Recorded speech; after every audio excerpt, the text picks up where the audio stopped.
rounding significant figures is a little bit different than just simply counting them. So for instance, if I have this first measurement, 42.68 grams, and I want to round that to 3 sig figs, what I should start doing is from the left, count the number of sig figs that I want to round to. So my number 4 is my first sig fig, my number 2 is my second, and my number 6 is my third.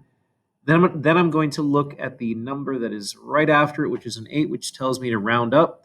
So that would be 42.7 grams. To round 17.32 to 2 sig figs, I would go 1, 2 to the 7. That's my second sig fig. There's a 3 after it, so that means I keep it as a 17. That would just simply be 17 centimeters. And then finally, to round this number, 19.7851 to one significant figure, I stop at the 1, there's a 9 after it, and then I simply just round it to the number 20. Here are 3 measurements, and I want you to spend about a minute to try to round these on your own, and we'll go over the answers here together.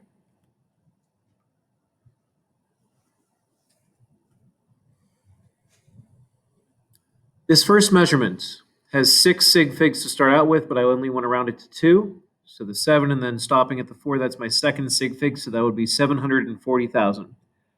To round this number to 3 sig figs, I start at the 7, go to the 2, go to the 8. There's a 4 after it, so it'd simply just be 0.0728.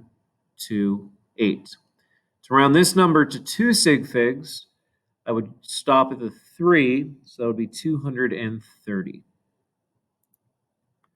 When we multiply and divide sig figs, there are certain rules that apply to help us maintain the accuracy and precision of our instruments. So when I multiply and divide, I take a look at my 2 measurements, and I look at the number of significant figures to find out how to round my answers. So I just put every number that my calculator gave me. I call this calculator vomit. It just kind of spit these numbers out. It's a big mess. We're going to clean it up, okay? So we're going to go back up to the numbers that we have, right? To find the density of an object, we would simply divide its mass by its volume. This number has 3 sig figs, while this one has 2. So the rule is to round your measurement to the least number of sig figs. So 8.4 has 2 sig figs, so I'm going to round this number to 0.36 grams per milliliter, and I'm done. The same thing holds true with this calculation, right? We're multiplying instead of dividing. Great. I take my density and I multiply it by my volume to find my mass. This is the number that I get when I perform this math operation. I get a number that has 5 sig figs, but I have to go back to my 2 numbers, right? And 2.4 has 2 sig figs, so I have to round this number to 38. So 38 grams would be the correct way to round that measurement.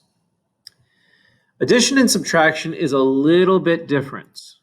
So when we deal with addition and subtraction, I really handle it in a very different way. So to find the mass of 2 objects, right? One of them has a mass of 25.1 grams. The other has a mass of 2.03 grams.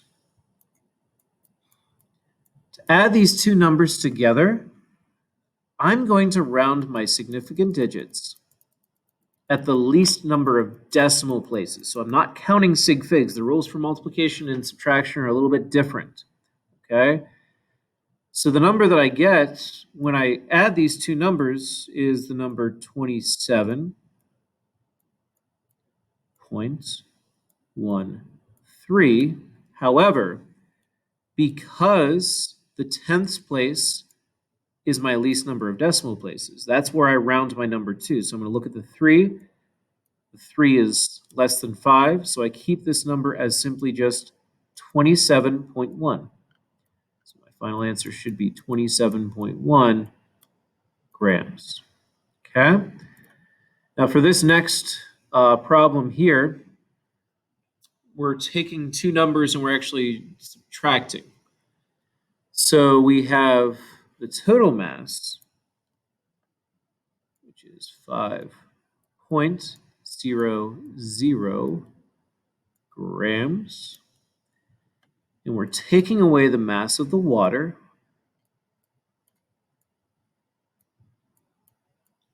You can see the second measurement goes out to several more decimal places than the first.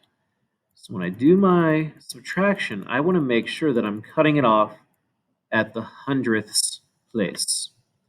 So the number that I get after this subtraction is 2.6858.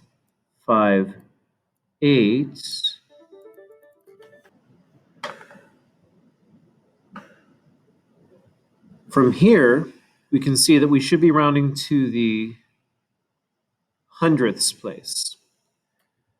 So in order to cut this number off where we should be rounding this measurement to, I have 2.68.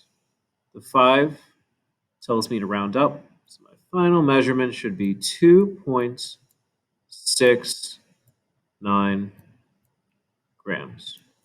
And I'm done. Here are 4 more problems for you to try to practice the rules for rounding significant digits. I like the structure of a lot of these problems because it also forces you to keep track of units, and that's very important to express units in your final answer. So take some time, pause the video, work through these 4 problems. The answers are listed below. And if you have any questions, let me know and we'll go through these here in class.